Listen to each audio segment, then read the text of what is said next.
pesadelo de Denise Huskins e Aaron Quinn começou no dia 23 de março de 2015. Será esse a história da garota exemplar da vida real? Sejam bem-vindos para mais um Terça Criminal.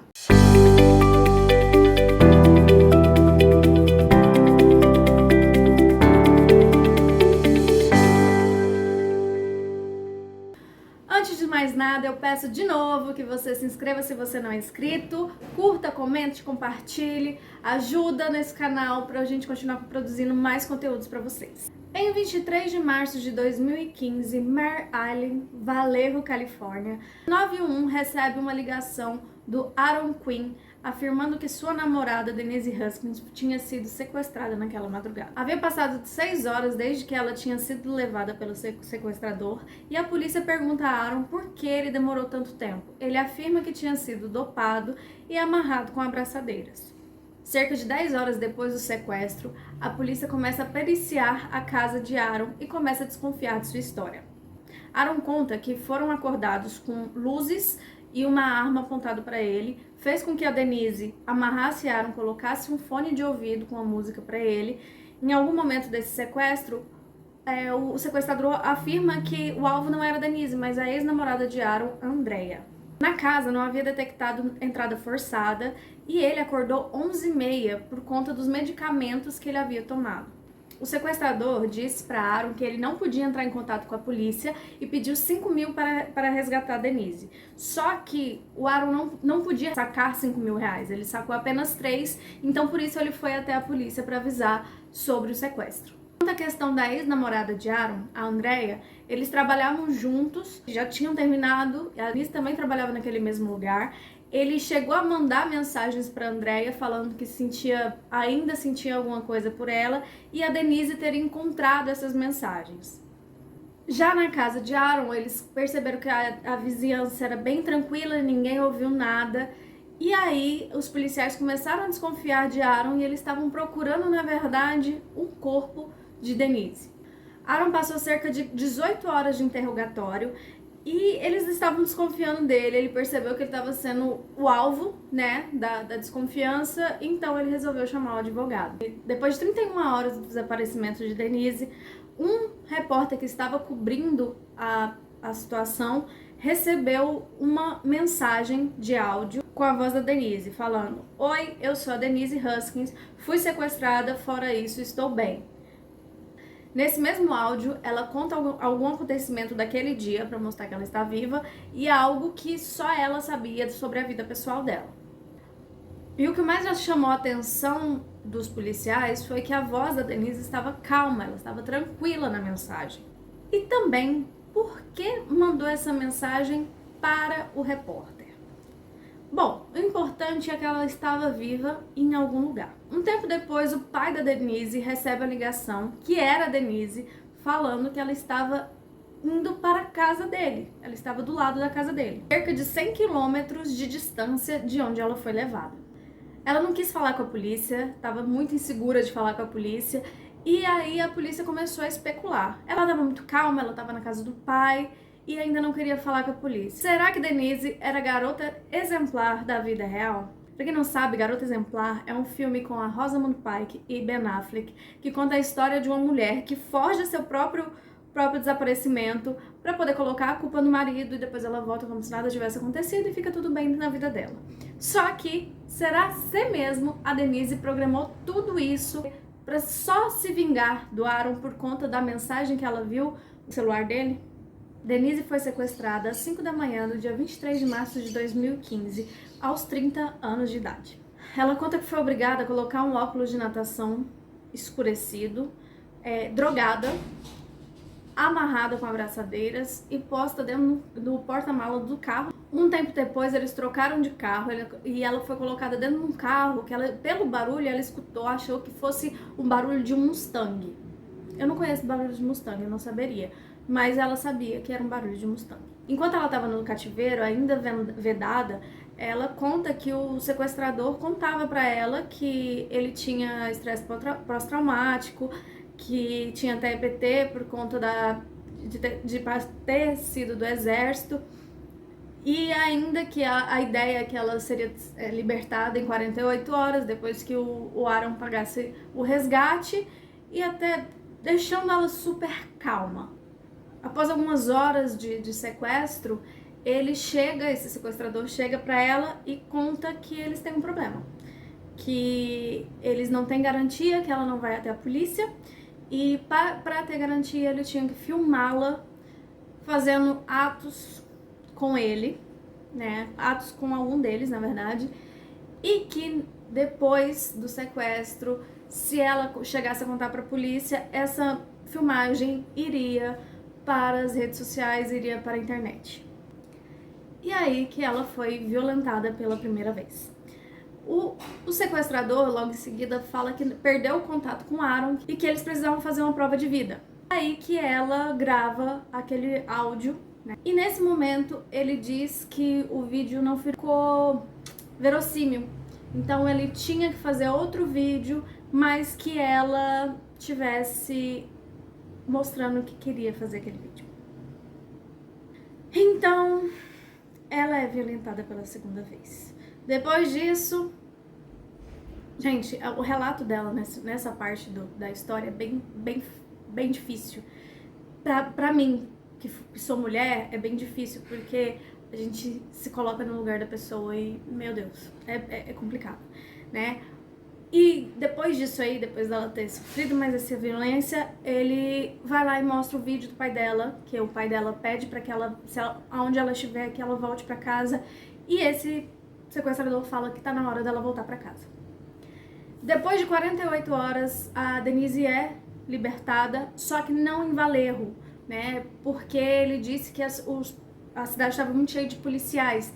Então ele resolve deixá-la na casa do pai dela, a 100 quilômetros. Mas ele liberta ela, dizendo que ela não pode, de forma alguma, falar para a polícia que ela foi violentada. Os policiais chegam na casa do pai dela com gravadores, um jeito meio dizendo como se ela fosse culpada. Ela fica meio sem entender, eles oferecem uma delação para ela, e aí que ela percebe que ela estava sendo não vítima, né? Ela não estava sendo considerada vítima, ela estava sendo considerada uma pessoa manipuladora que fez a polícia perder o tempo dela. Então ela resolve pedir um advogado. A polícia estava convicta que ela era uma farsante, que ela fez tudo ali de caso pensado para vingança do ex, a garota exemplar da vida real. Ela, então, acompanhada com o advogado, foi até a delegacia, prestou depoimento, falou do carro, falou do cativeiro. Inclusive, neste momento, ela fala sobre o abuso que ela sofreu. Então, eles fazem o exame de corpo de delito, mostra que teve atividade sexual, só que não demonstra que foi com violência. A polícia diz que o depoimento dela tinha inconsistência e ainda acredita que ela é uma farsante. E na mídia sai, né, que ela é farsante, garota exemplar da vida real, colocam a culpa nela. Inclusive tem um momento que um dos policiais lá faz um depoimento que ela fez com que a polícia gastasse e tivesse uma perda de tempo muito grande. Só que aí um repórter recebe um e-mail do suposto sequestrador. O mesmo repórter que recebeu o áudio, inclusive, ele recebe esse e-mail do sequestrador com raiva, dizendo que a Denise tinha sido, sim, sequestrada, mostra imagens da arma, de algumas coisas que a Denise tinha falado que tinha acontecido com ela, e mesmo assim a polícia acredita que ela é a garota exemplar da vida real.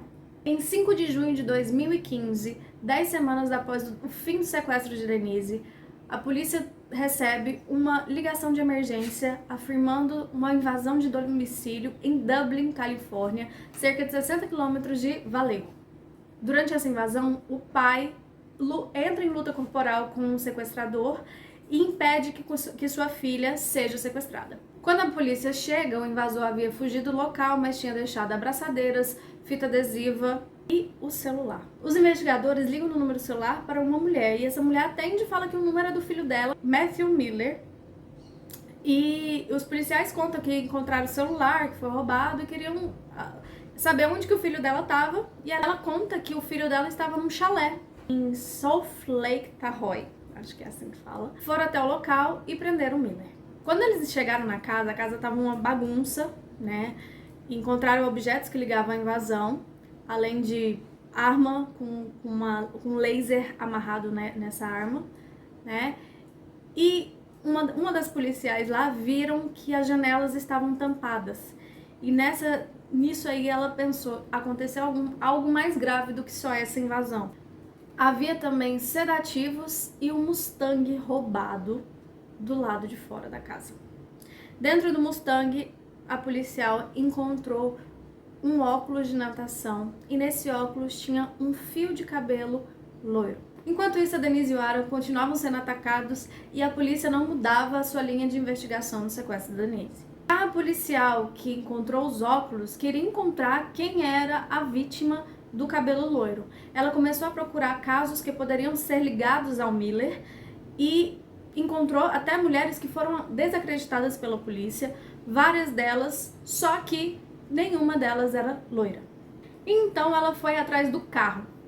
E é aí que o dono do carro associa ao tarado de Mare Island. Mare Island é uma cidade ligada a Vallejo por uma ponte. A questão do tarado de Mare Island, universitárias estavam sendo assediadas. Tinha um cara que ia lá, tirava fotos, ficava rondando e elas ligaram para a polícia, avisaram que tinha essa pessoa indo atrás delas e a polícia não foi atrás. Então elas resolveram ir atrás, descobriram que ele era um advogado e ex-militar, que era o Matthew Miller. E foi neste momento que ela associou a garota exemplar de Vallejo com Matthew Miller. Assim que a policial viu a foto de Denise, ela falou: é essa a vítima de Matthew Miller. Ela entrou em contato com as autoridades da cidade, só que eles falaram: não é com a gente não, é com o FBI. Deram pouca importância, né? Agora você imagina, você ser sequestrada, ser estuprada, e quando chega finalmente em casa que você é a vítima, a polícia te considera uma mentirosa. É inacreditável esse caso. A polícia teve vários erros investigativos. Eles fizeram um polígrafo com o Aaron e nesse polígrafo eles falaram pro Aaron: ó, você tá mentindo, pronto, acabou. Mas o resultado do polígrafo deu inconclusivo, ou seja, não dá pra concluir nada. A agressão sexual teve o ato sexual. Só que nem todo ato sexual você tem violência, porque além de tudo ela não lutou, porque ela estava com medo. Enquanto o Aaron estava na delegacia, ele disse aos policiais que o sequestrador entraria em contato no celular dele. Só que os policiais fizeram o quê? Colocaram no modo avião. Quando os policiais tiraram o celular do modo avião, eles viram que tinha uma ligação. E essa ligação era rastreável, dava 200 metros de distância do cativeiro da Denise. Ou seja, o segundo abuso poderia não ter acontecido.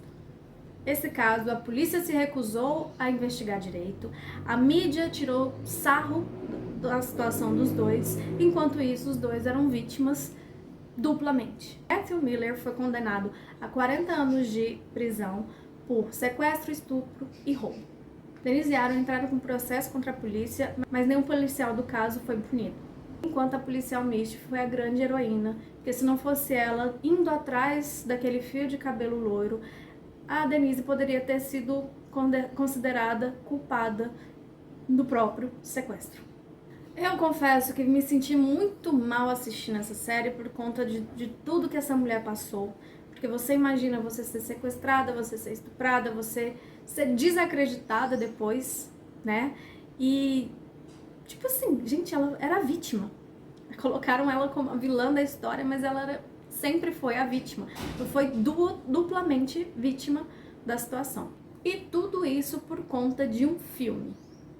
Policiais se baseando numa história de um filme.